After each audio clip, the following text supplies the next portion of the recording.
This is the first episode of my public podcast, public YouTube, public live Facebook. And the episode today, we are talking about how to make fat loss less complicated than it currently is, so it's more sustainable. And I'm just going to give you a breakdown of who I think this is ideal for if you're listening, so you know if this aligns with your goals, if you're about to get started in your health and fitness journey, or you're about to start in the future. So my job as a coach, my passion is to take you off that pendulum of yo-yo dieting, stopping and starting, fad diets, all of that culture. So I want to make fat loss, weight loss, and sustaining those results as easy as possible.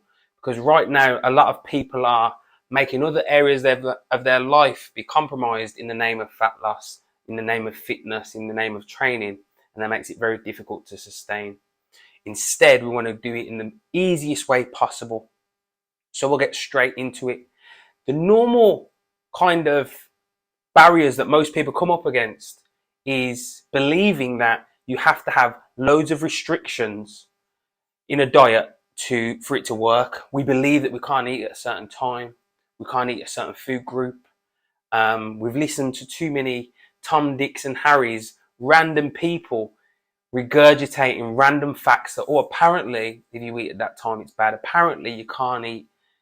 Apparently, wine's bad for you. Apparently, eggs are bad for you. All these kinds of things. I come across these day to day, and it makes it very overwhelming for you to even get started, let alone be consistent, because it's like you're treading on eggshells. Where do I start? There's always someone that you're upsetting in the fitness industry, someone that says, oh, you can't eat carbs, you can't eat that. And the problem is, we believe that weight loss requires lots and lots of work for it to work. Don't get me wrong, there's going to be compromises you have to make. There's going to be challenges. The word change is in challenge. Take a moment to write out challenge. The word change is in there.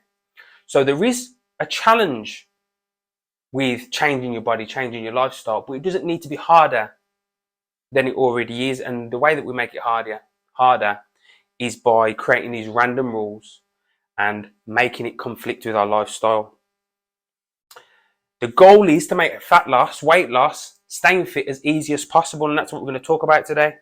So the thing I've learned as a coach for 6 years is that the way people believe fat loss should be, or things should be in general, we make that outcome a self-fulfilling prophecy. So let's say for a relationship, for example, if you believe that for a relationship to be successful, it has to be hard work, there's going to have to be loads of compromises, there's going to be lots of challenges, lots of arguments. You believe that, that's what you've seen.